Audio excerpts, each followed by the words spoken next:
শিৰোনাম প্ৰেমৰ স্মৃতিবোৰ। কবি মৃদুল দত্ত। আবৃত্তি ফামিদা আখতাৰা হুছেইন। বাৰিষাৰ বৰষুণজাক তোমাৰ বৰ প্ৰিয় আছিল ন? তাহানিৰ যে আমি সেই বৰষুণজাকত তিতিছিলোঁ। দুয়ো এটা ছাতিৰ তলত নতুন দিনৰ সপোন ৰচিছিলোঁ। আৰু সেই বৰষুণৰ টোপালবোৰত যেন মই তোমাক বিচাৰি পাইছিলোঁ। সাক্ষী আছিল কেৱল সেই কলা মেঘবোৰ, আৰু সেই বৰষুণৰ টোপালবোৰত আছিল মাথো তোমাৰ আৱেগ অনুভূতিবোৰ। ভিজা চুলিকোছাৰ সুগন্ধত সেই আবতৰীয়া বৰষুণজাকে যেন প্ৰাণ পাই উঠিছিল জানা।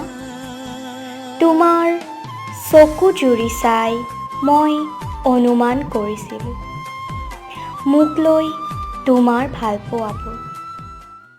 পাতলীয়া বয়সৰ কুমলীয়া মন, বুকুৱে সৰকি যোৱা এই মিঠা ক্ষণ, কোনেনো বুজি পাব, কোনেনো মচিব।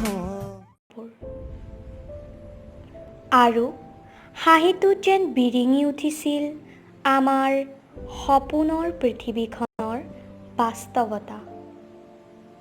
ভালপোৱাবোৰ যেন প্ৰাণ পাই উঠিছিল এক গভীৰ নাদৰ পৰা যেন সাগৰৰ গভীৰতাবোৰলৈ। নিশাৰ জোনাকীজনীৰ পৰা পুৱতিৰ শেৱালি বাহলৈ সকলোবোৰ আছিল এক বাস্তৱ। আজি যেন সেই মুহূৰ্তবোৰ সংজ্ঞাবিহীন, ঠিক আবতৰীয়া বৰষুণজাকৰ টোপালবোৰৰ দৰে।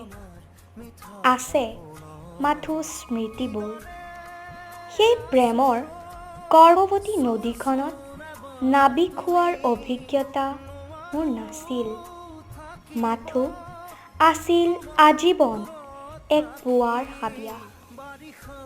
প্ৰেমটো নহয় জীৱন, তোমাৰ প্ৰেমতে পৰি থাকিম পল অনুপল। অসীম সাগৰৰ দৰে প্ৰেমৰতো নাই সেই অসীমতা, মাথো প্ৰেমত আছে ঘাত প্ৰতিঘাত আৰু স্তব্ধতা।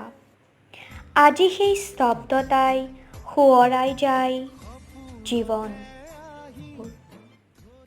নিশাৰে বৰষুণে তোমাৰ কথাকে কব,